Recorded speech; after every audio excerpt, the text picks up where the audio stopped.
She called the cops on my truck. My deed ended the argument in 10 seconds.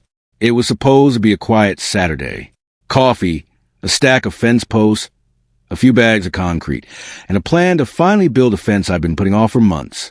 I pulled my truck up beside my driveway, dropped the tailgate, and started unloading. I didn't even get to the first load before I heard heels clicking fast on the pavement behind me. Linda Carter, HOA president, clipboard in hand, already talking before she reached me. You can't park there. That's community access road. I set down the fence post I was holding and told her, calmly, that the pavement next to my driveway wasn't HOA property. It was part of my own lot. I had every right to use it. She actually laughed at me. The whole road system belongs to the association. Everyone knows that. Before I could say another word, she was holding out a violation notice. Move the truck or face fines. A few neighbors had drifted onto their porches by now, watching the way people watch a fight. They think they already know the ending too. I folded the notice, put it in my back pocket, and went back to unloading concrete. That's when she pulled out her phone. I'm calling the sheriff. They'll have this truck towed within the hour. I just nodded, because I knew something she didn't, and I had it sitting in a leather folder in my back seat. The deputy arrives. 10 minutes later, a patrol SUV rolled slowly up the street. Linda met the deputy before he'd even shut his door, already explaining how I was illegally parked on HOA property, pointing at my truck like it was a crime scene. The deputy listened, nodded once, then turned to me. You got anything that backs up your side? I walked to the truck, pulled out the old leather folder I'd carried since the day I closed on a house, and laid 2 documents across the hood. My recorded deed and a certified boundary survey. Linda rolled her eyes. The deputy didn't. He went line by line, comparing the legal description on the deed to the survey map, tracing the property line with his finger until it reached the exact strip of pavement my truck was parked on. Then he looked up and asked a question that made the whole street go quiet. Are the original survey markers still in the ground?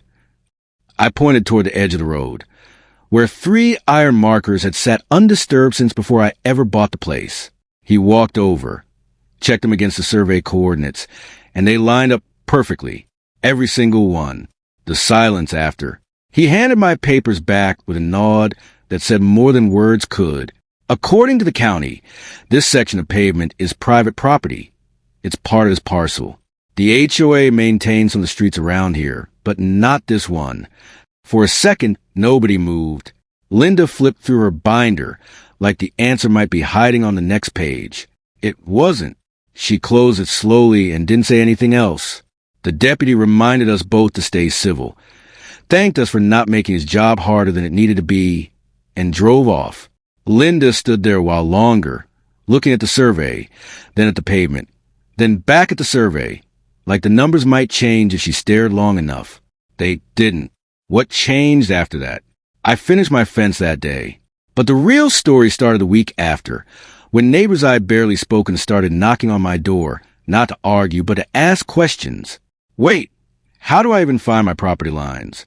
Is my driveway actually mine, or is it HOA too?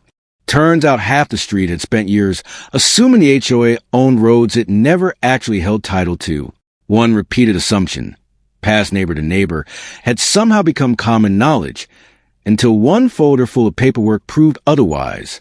Even Linda started pulling records instead of making announcements.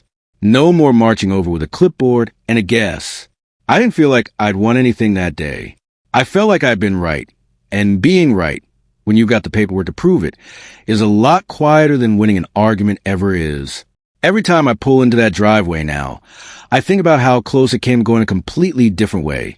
How easily everyone knows that could have beaten the truth if the truth hadn't been sitting in a folder in my back seat the whole time. Moral of the story, don't just know your rights. Keep the paperwork that proves them.